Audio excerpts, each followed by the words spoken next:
Mateus, capítulo de número 24, versículo de número 36. Também quero saudar a todos que acompanham esta live da igreja pelo canal do YouTube. Em qualquer canto, em qualquer parte, seja saudado com a paz do Senhor Jesus. Para registro, estamos na Igreja Evangélica Assembleia de Deus, Ministério de Madureira, sob o cajado do pastor Isaac Luiz.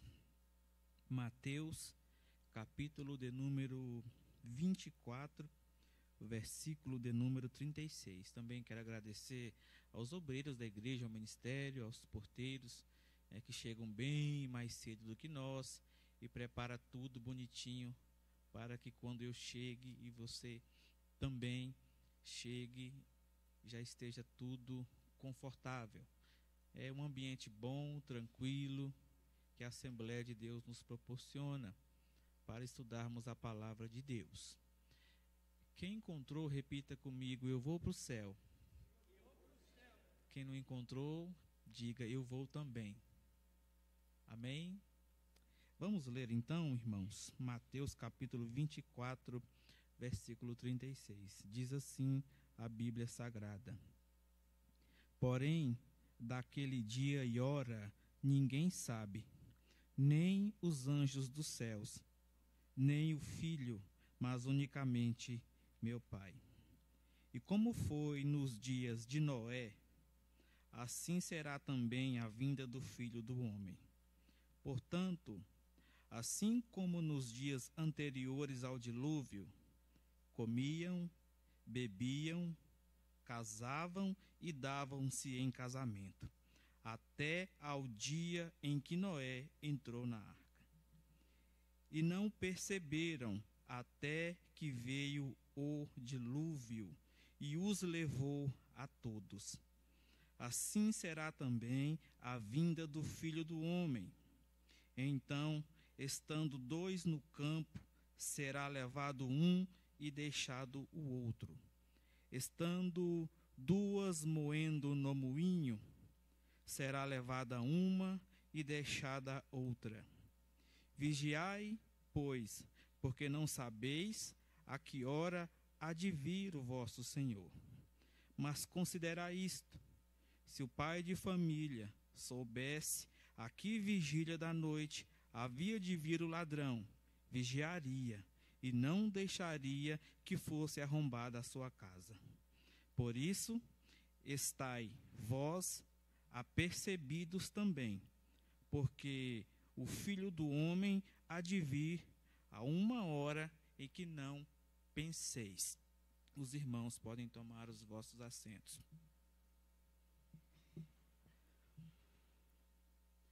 Amados irmãos, na terça-feira passada, o nosso pastor Isaac ele abordou o tema onde ele tratou de assuntos pós-morte, descanso do corpo, sono da alma, a doutrina das últimas coisas, arrebatamento, milênio, grande tribulação. E naquela ocasião, o nosso pastor ele afirmou que ele não tinha intenção de esgotar o assunto, não é? Visto que o assunto é muito profundo e eu acho que nem um ano inteiro de estudos nos fariam aprofundar na escatologia bíblica. Eu quero fazer uso das palavras do pastor também nesta feita. Eu não tenho a intenção de esgotar esse assunto, nem sou capaz de tal, mas com a ajuda do Espírito Santo eu quero aproveitar o tempo que nós temos para falar ainda um pouco mais das coisas espirituais, dos assuntos concernentes ao arrebatamento da igreja. Na minha humilde opinião pessoal, a minha geração não verá a morte. Os sinais que a Bíblia nos arrola ali, que a Bíblia nos dá ali, de que aconteceriam antes do arrebatamento, todos esses sinais já se cumpriram. Terremoto, peste, fome, guerra. Peste, nós ainda está fresco na nossa memória a Covid-19, uma enfermidade que assolou o globo terrestre. Quantas vidas foram ceifadas por essa peste? E a Bíblia ainda diz que no final dos tempos a ciência ia se multiplicar. Ciência, irmãos, é tecnologia. Ciência é conhecimento. Ciência é avanço em pesquisa. Ciência é esse celular que está aí na sua mão. Há um tempo atrás, talvez 30 ou 40 anos, se alguém dissesse para você que você faria uma chamada de vídeo e ao invés de ouvir a voz da pessoa, você veria a imagem da pessoa, de repente você ia sorrir na cara desse tal que lhe deu essa informação. Você ia dizer: jamais, isso é mágica. Ver alguém numa tela falando comigo, isso é impossível, isso é coisa de outro mundo. Hoje, criança de 3 anos já faz uso dessa tecnologia. E a Bíblia diz que esse momento ia chegar, que a ciência ia se multiplicar. Também a Bíblia diz que com o multiplicar da ciência, o amor se esfriaria. Hoje, você sabe, você percebe, você já viu, os animais às vezes são mais bem tratados que o ser humano, não é? Você vê um animal sendo maltratado, logo tem 1 milhão de defensor da vida dos animais. Você vê um ser humano maltratado e ali você já começa a ver outros julgando, não é? A pessoa está sendo maltratada porque merece, a pessoa está sendo maltratada porque errou, porque fez escolhas ruins, enfim. A sociedade está com o coração frio de modo geral para se cumprir a palavra de Deus. O livro de Apocalipse também vai nos falar de um fenômeno que se daria, que aconteceria nos tempos do fim, que é a tão falada lua cor de sangue, não é? Todo mundo sabe de qual é salteado. Lua cor de sangue. Você pergunta para qualquer bagual por aí, ele já fala logo: lua cor de sangue. Irmãos, aí alguém vai dizer: a ciência descobriu isso, Fernando. Aí eu vou dizer: não, a Bíblia Sagrada, lá no livro de Apocalipse, já sabia disso há muito tempo. O rio Tigre e Eufrates, na Turquia, está secando. E o livro de Apocalipse também nos informa que quando esses 2 rios começassem a secar-se, era para o povo de Deus arregalar os olhos, para o povo de Deus ficar atento, porque era um sinal eminente do arrebatamento. A ciência vai sempre contra a Bíblia Sagrada. Alguém vai dizer que o rio Tigre e o Eufrates, lá na Turquia, está secando devido ao mau uso. É a ação humana, é a intervenção do homem, fazendo mau uso da água dos rios. Mas para a Bíblia não importa. O que importa para a Bíblia é que ela preveu que isso aconteceria. Se é intervenção humana, ou se é mudança climática, se é aquecimento global, não importa. O que importa é que a Bíblia deu essa carta há mais de 2000 anos atrás e tudo se cumpriu. A minha fala hoje, ela começa no fim da grande tribulação, ou seja, desde que Cristo arrebatou a igreja, nesse evento que nós lemos aqui no capítulo 24, versículo 36, se passaram 7 anos. O arrebatamento aconteceu, a igreja foi levada ao céu e deu-se início ao período que nós conhecemos como a grande tribulação. A igreja não passará por esse período, será o período onde o anticristo vai operar os seus milagres de prodígios e mentiras. A besta irá enganar as nações com a sua falsa política, e aqui vale lembrar aos irmãos e ressaltar que quando a Bíblia fala besta, a Bíblia está falando de um homem dotado de inteligência sobre-humana dada por Satanás para enganar os homens. O tão famoso problema da paz mundial será resolvido pelo anticristo. Só que não. Os primeiros 3 anos e meio, após o arrebatamento da igreja, após o seu arrebatamento, após o meu arrebatamento, aleluia, a humanidade vai gozar de um grande período de bonança, de paz, de prosperidade, de riqueza e toda sorte de conforto por 3 anos e meio. Só que nesse período de 3 anos e meio acontecerá um negocinho aí chamado de a marcação da besta. Ninguém poderá vender, ninguém poderá comprar se não receber a marca da besta. Tem alguém que diz por aí que a marca da besta é o Pix. Irmão, não posso negar e nem afirmar essa informação. Mas de uma coisa eu sei. A Bíblia diz que o anticristo ainda não está operando. Então ele ainda não está fazendo nada, porque o Espírito Santo o detém. A partir do momento que o Espírito Santo vier até nas nuvens com Cristo, descer na terra, levar a igreja nas nuvens, que a igreja for raptada, aí o Espírito Santo vai abandonar o planeta. Aí sim o anticristo começará a governar e fazer o que ele bem entender. Se a tecnologia que nós estamos vendo hoje poderá ser usada, isso para mim, isso para você não importa. Não importa a nós saber. Outra pergunta, Fernando, quem será o anticristo? Não importa para nós também saber. Quando ele for revelado, nós não estaremos mais aqui. Nós estaremos num evento de 7 anos chamado de As Bodas do Cordeiro.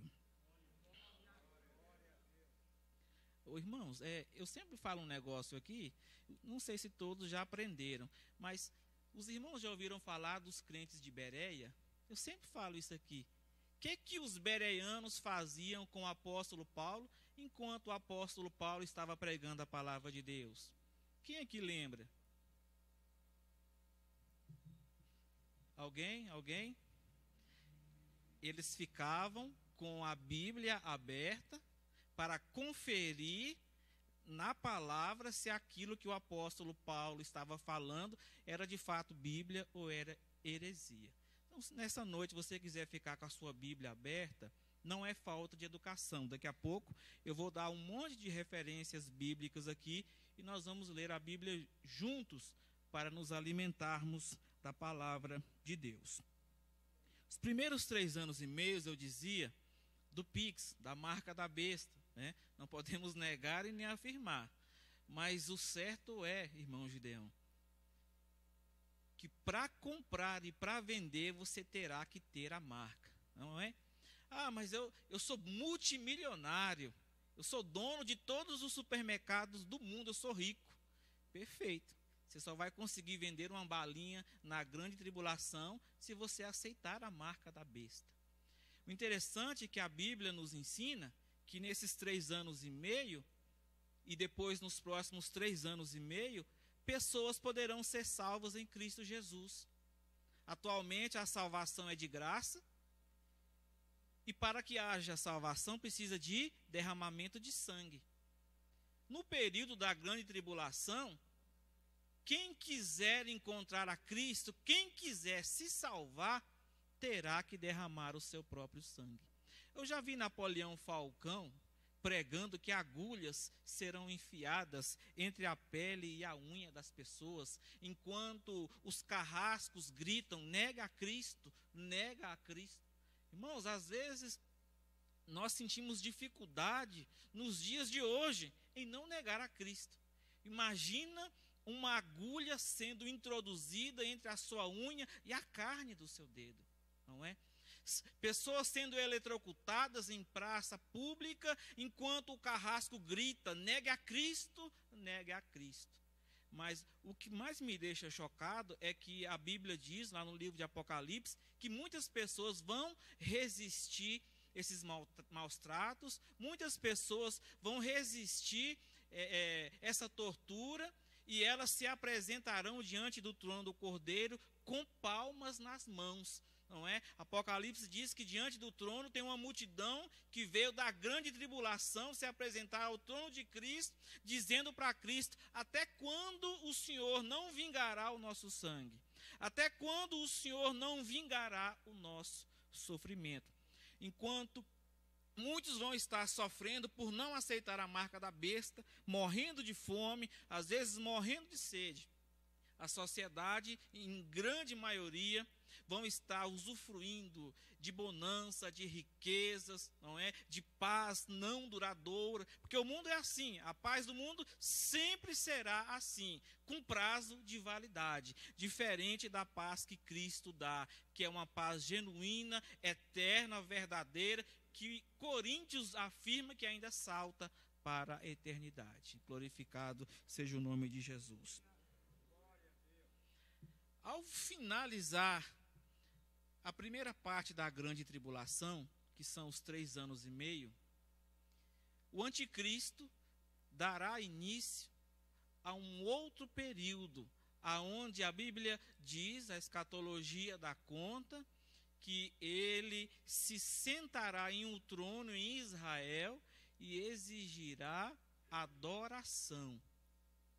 E ali todos que o adorarem, todos que receberam a marca, não sabemos se é na mão, se é na testa, não sabemos se é de ferro quente, não sabemos se é o Pix, mas de toda forma ele vai exigir, ele vai dizer: você aceitou a minha marca, agora você é meu.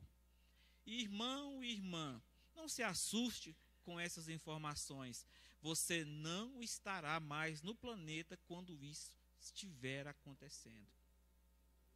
A porta da salvação, o texto que nós lemos diz assim, ó: nos dias de Noé, comiam, bebiam e davam-se em casamento, só até o dia que Noé entrou na arca. Nos dias de hoje, quando o crente diz que está esperando arrebatamento, quando o crente diz que está esperando Jesus voltar, as pessoas zombam. Mas as pessoas só vão zombar até o dia que a tua roupa cair no chão e você não for mais achada neste plano. Glorificado seja o nome de Jesus. O zombar da sociedade só irá continuar até a igreja ser retirada dessa terra. Só até Jesus voltar nas nuvens.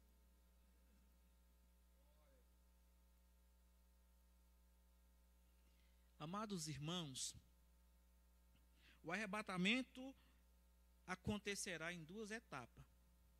Na primeira etapa do arrebatamento da igreja, será um rapto, como a própria palavra diz. Rapidinho, mais rápido do que um piscar de olhos. Esse primeiro momento será secreto. Quando a sociedade perceber, já sumiu um monte de gente.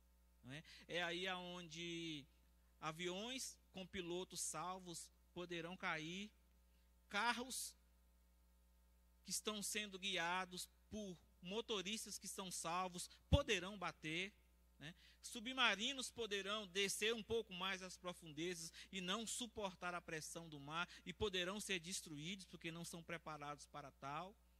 Trens desgovernados poderão invadir estações ferroviárias, se assim seus maquinistas estiverem com o nome escrito no livro da vida. Será um momento de catástrofe, será um momento de assombro, será um momento de ruína, será um momento de pavor para aqueles que um dia ouviram falar da cruz de Cristo, para aqueles que um dia ouviram falar de arrebatamento e nem sequer pararam para ler a Bíblia, para conhecer quão boa e perfeita é a vontade de Deus para nós. Afirmam que Deus é mau, matou mulheres e crianças inocentes no dilúvio. Mas quem matou as crianças inocentes foram seus próprios pais, que foram negligentes com a pregação de Noé. 120 anos pregando martelo pregando prego com martelo e madeira. 120 longos anos falando de um treco lá que nunca tinha acontecido. Algo desconhecido para aquele tempo, chamado chuva. Quando Noé falava, vai chover, o povo ria de Noé e dizia, que é isso, Noé? Não havia chovido ainda sobre a terra. Mas Noé estava lá dizendo, vai chover. E o povo está dizendo, nem existe essa palavra. 120 anos, toque, toque, toque. Por que Noé é chamado de o pregoeiro da justiça? Porque ele passou 120 anos pregando prego. Chegou um ponto que Noé não precisava nem abrir a boca mais para falar nada. Só o barulho do martelo no prego já falava a mensagem que Noé queria transmitir.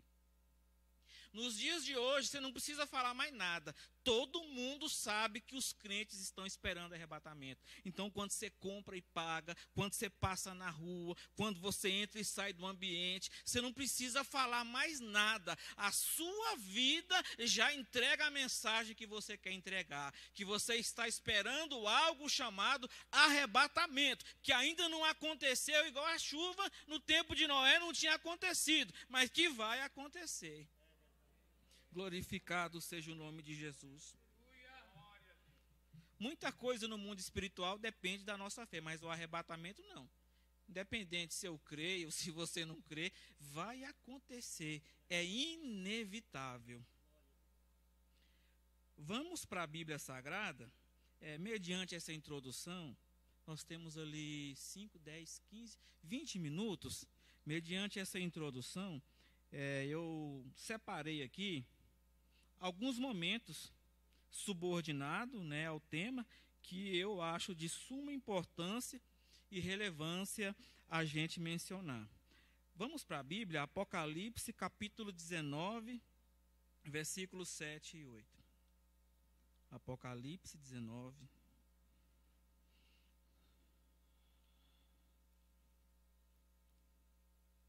Aí você pode continuar com a Bíblia aberta, que nem os bereanos que o apóstolo Paulo visitava sempre. Apocalipse capítulo 19, versículos 7 e 8. Diz assim o texto bíblico: regozijemo-nos e alegremo-nos e demo-lhe glória, porque vindas são as bodas do Cordeiro, e já a sua esposa se aprontou. E lhe foi dado que se vestisse de linho fino, puro e resplandecente, porque o linho fino são as justiças dos santos.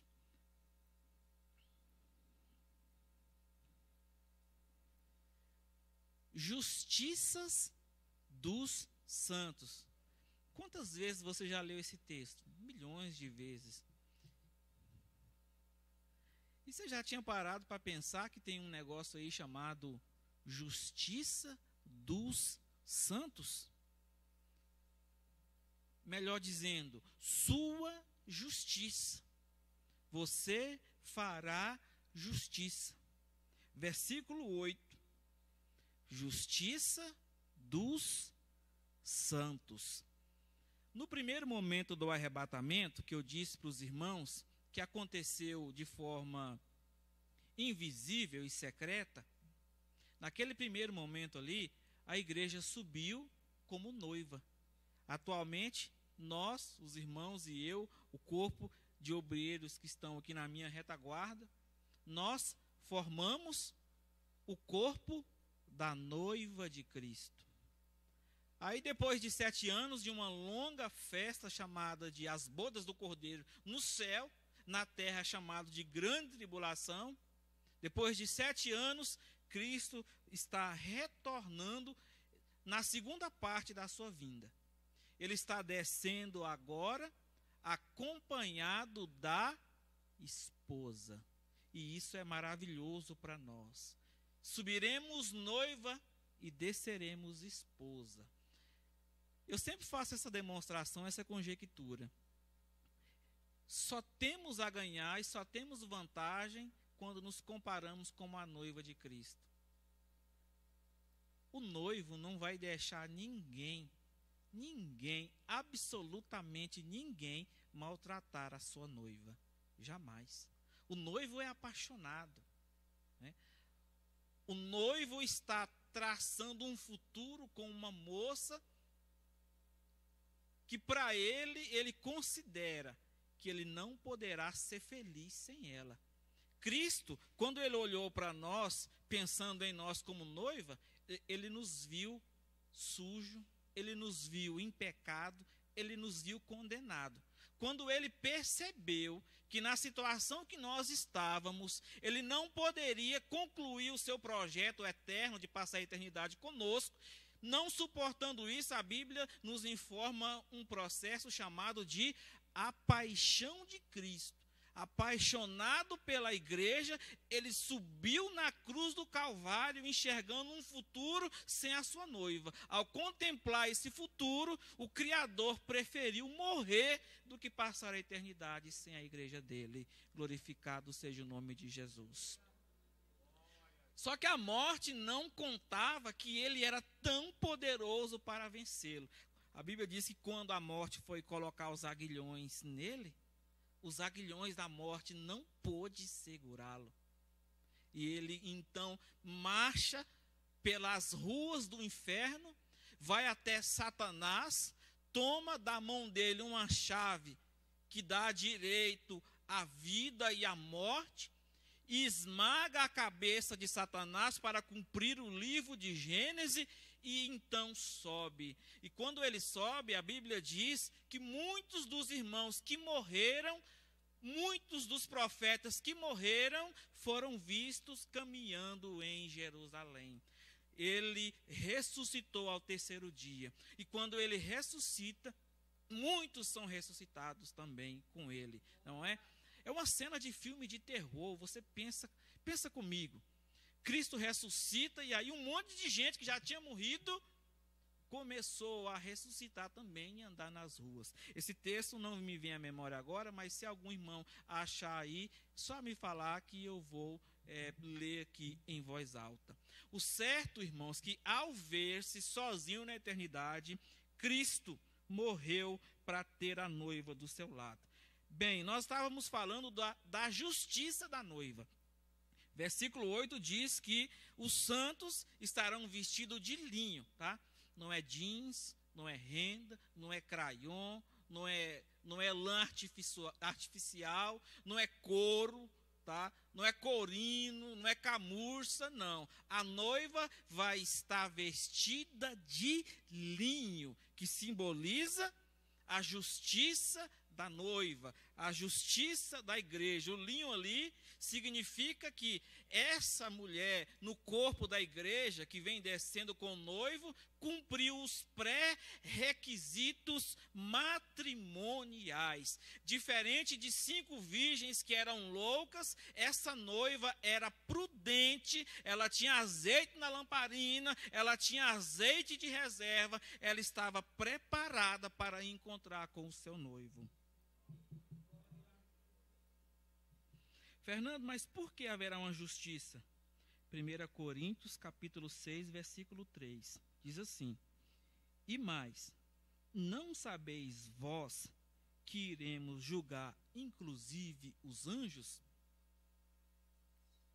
Já leu o livro de Judas? Já viu o tamanho dos bichos que estão esperando para ser julgado por você?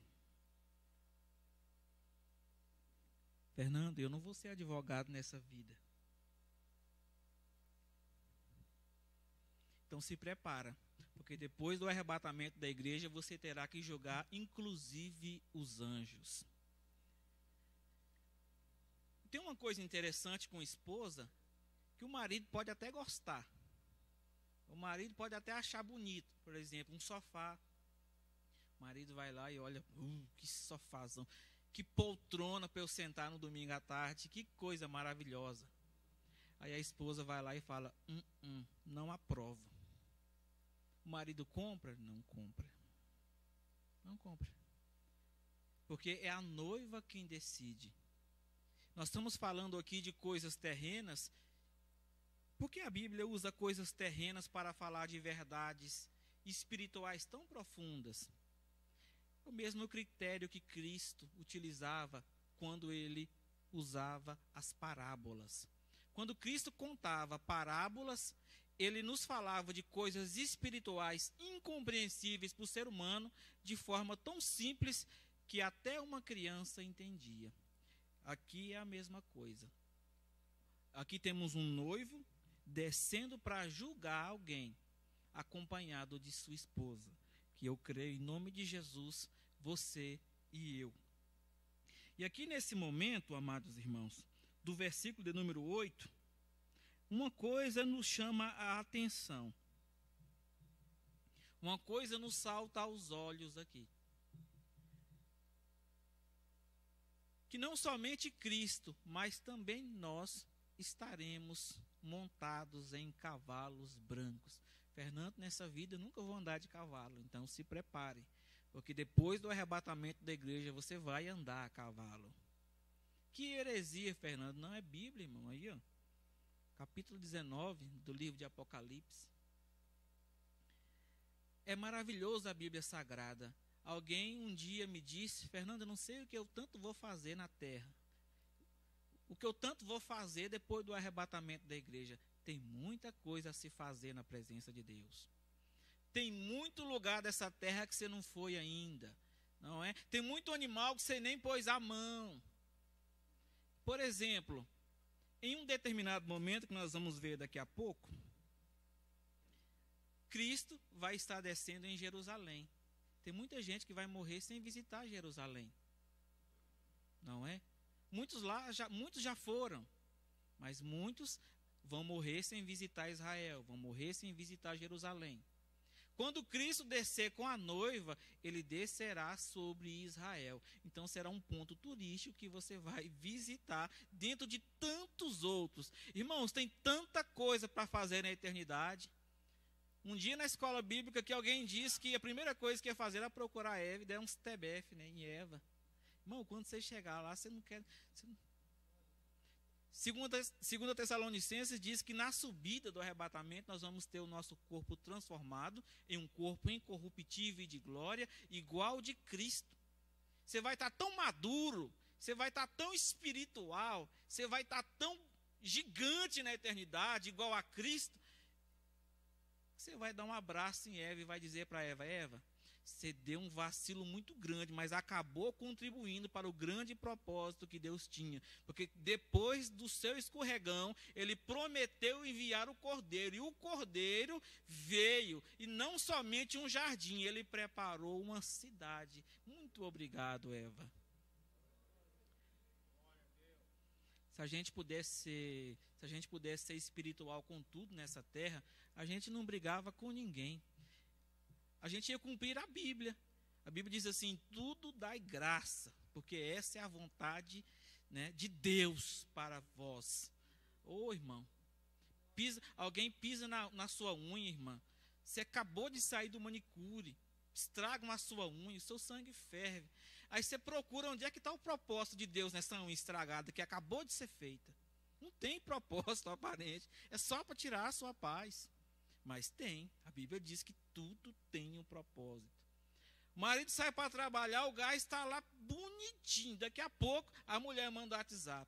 O gás acabou, você não pode sair do trabalho. Aí você olha no celular, não tem um Wi-Fi onde você está.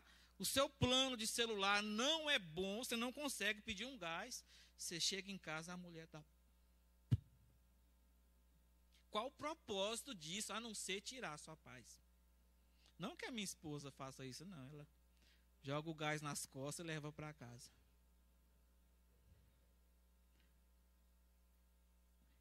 Esse é o primeiro momento que eu separei para os irmãos. O segundo momento... Achou, varão? Vem cá ler, então. Vem cá ler. O evangelista Florentino vai ler o momento que alguns mortos são vistos. 52, 50. Posso ler? Eu dizia para os irmãos que quando Cristo ressuscitou, muitos mortos ressuscitaram com ele. E abriram, Mateus capítulo de número 27, versículo 52. E abriram-se os sepulcros, e muitos corpos de santos que dormiam foram ressuscitados. E saindo dos sepulcros, depois da ressurreição dele, entraram na cidade e apareceram a muitos. Coisa terrível, irmãos. Está lá você lavando, Deus abençoe, varão. Você lavando as vasilhas na sua casa, alguém bate na porta, você vai lá. Seu parente que havia morrido há 10 anos atrás, rapaz, Walking Dead. Rapaz, mas tu não tinha morrido? Aí ele vai dizer, não sei o que aconteceu. Eu estava dormindo, eu estava descansando com Cristo e apareci aqui na sua porta. Irmãos, vai ser a mesma coisa no dia do arrebatamento. Você vai estar lá na cozinha lavando prato, lavando vasilha, lavando copo. E do nada, irmão, do nada, assim, ó, você está nas nuvens olhando de cima para baixo. A terra ficando só pequenininha assim, ó. E você subindo na velocidade de um relâmpago nos ares para encontrar com Cristo. Nunca andei de avião, irmão Fernando. Você vai, se prepare, porque no arrebatamento você vai voar. Tem muita coisa para se fazer depois do arrebatamento, irmãos. Tem muita coisa. Segundo momento, Cristo pisará no Monte das Oliveiras, lá em Israel. Esse Israel mesmo que está em guerra aí, é lá que Cristo vai descer, irmãos. Vamos para a Bíblia? Zacarias capítulo 14, versículo 4. Zacarias capítulo 14, versículo 4. Quando foi a última vez que você leu o livro de Zacarias, irmão? Faça um propósito de ler o livro de Zacarias. Você vai ver o tanto de revelação que Zacarias ele dá para nós. Tanta visão que esse homem tinha. Esse livro foi escrito há mais de 2.500 anos atrás, irmãos.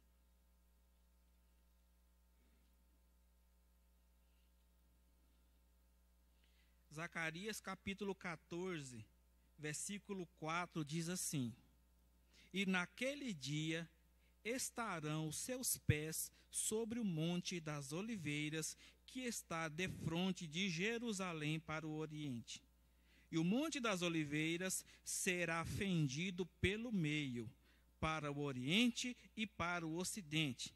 E haverá um vale muito grande, e metade do monte se apartará para o norte, e a outra metade dele para o sul. Irmãos, muitas dessas informações que eu estou trazendo para os irmãos são informações da lição de número 10 da Escola Bíblica Dominical, que eu mesmo lecionei no dia 5/6 do ano de 2022. O comentarista da lição era o pastor William Barros.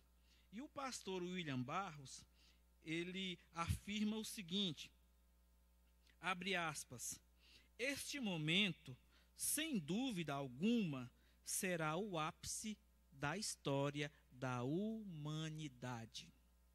Que momento é esse? O momento que Cristo descerá em Jerusalém e tocará mais de 2.000 anos depois dele ter sido crucificado. Uma vez mais, no momento que ele é assunto ao céu, o anjo diz, varões galileus, por que olhais para cima? Do mesmo modo que viste subir, há de descer. Do mesmo modo que viste subir, há de descer. Depois daquele momento ali, Cristo nunca mais tocou a terra fisicamente. E o comentarista diz que será o grande momento da humanidade, porque depois de 2 milênios, mais de 2 milênios, o Criador tocará de novo, de forma física, a sua criação. E o comentarista diz que será algo grande, porque de fato será. A terra, ao sentir o toque dos dedos de Cristo, ela se abrirá num terremoto ao meio. A terra vai se abrir. E Cristo pisado na terra. E você e eu, compondo o corpo da noiva, nós estaremos em cima, contemplando Cristo lá embaixo, pisando na terra, lá em Israel. Por isso que eu disse agora há pouco, Fernando, eu nunca fui em Israel, e eu disse, se prepare, porque no dia do arrebatamento, você irá visitar Israel.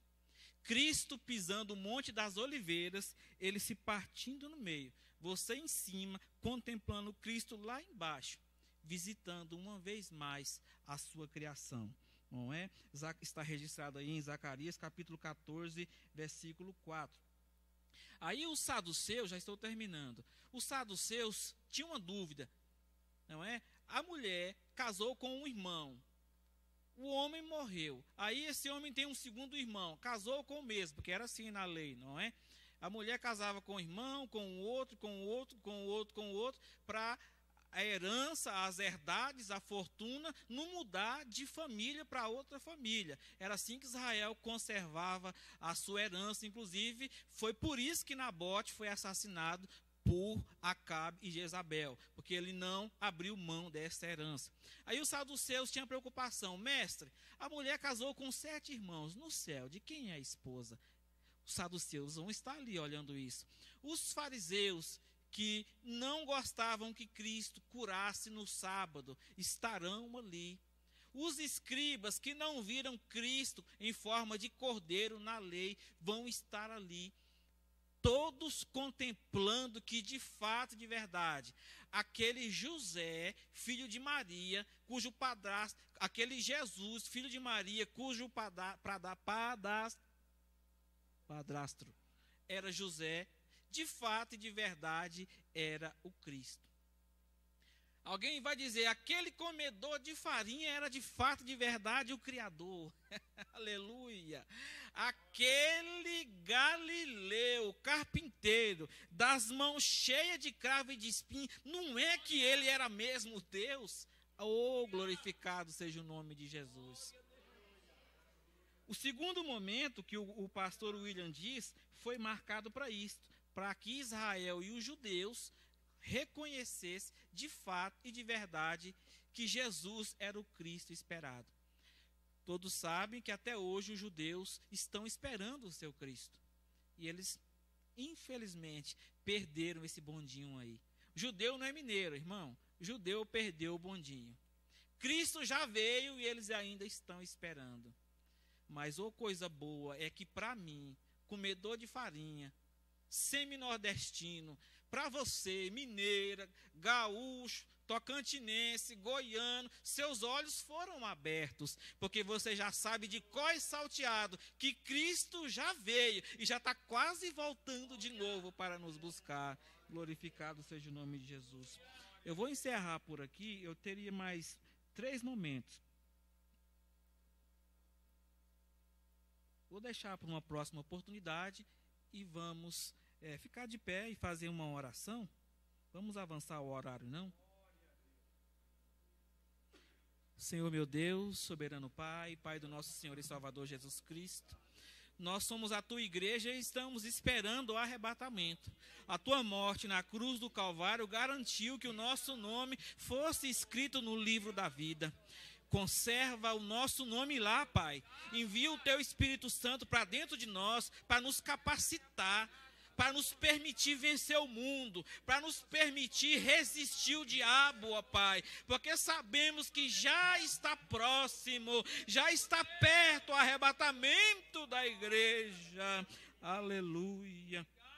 Tome o seu assento. Deus abençoe o pastor Heraldo. Agradeço a oportunidade.